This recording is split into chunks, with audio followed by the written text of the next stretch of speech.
అంటే చిరుధాన్యాలు డైటరీ అంటే మంచి అంటే ఇప్పుడు మనకు తెలుసు హైదరాబాద్ గానీ, మన తెలంగాణ గానీ ఈజ్ బికమింగ్ లైక్ అదేమంటారు డయాబెటిక్ క్యాపిటల్. అంటే చాలా వరకు మన ఆహారపు అలవాట్లు గానీ, వాటి ముఖ్యంగా మనం తినే ఆహారం గానీ, లేకపోతే ఫ్రైస్ గానీ, ఏదైనా గానీ మనకు ఒక డయాబెటిక్‌గా అంటే షుగర్ ఆ విధంగా డయాబెటిక్‌గా చేస్తున్నాయి.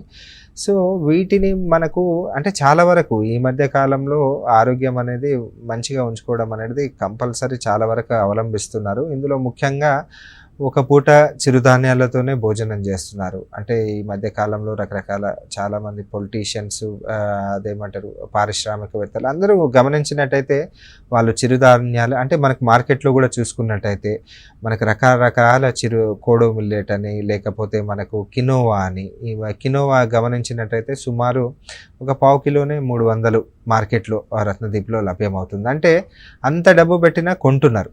అయితే మనకి ఇవన్నీ ఎందుకంటే వీటిలో ఉండే పోషక నిల్వలు వీటికి అంటే అంటే మనకు వరి తింటాం. వరి తిన్నప్పుడు ఏంటిదంటే తొందరగా అది అరిగిపోయి ఒక్కసారిగా మన రక్తంలో షుగర్ స్థాయి పెంచుతుందనమాట. అదే ఈ చిరుధాన్యాలు తింటే ఏంటిదంటే చాలా వరకు ఇవి స్లో డైజెస్టర్స్ అంటే మెల్లగా డైజెస్ట్ అవుతూ మనకు కావాల్సినంత శక్తి అనేది మెల్లమెల్లగా ఇస్తూ ఉండడం వల్ల ఒక్కసారిగా మన బ్లడ్‌లో షుగర్ అనేది షూటప్ గాకుండా మన ఆరోగ్యాన్ని నియంత్రిస్తూ ఉంటదనమాట.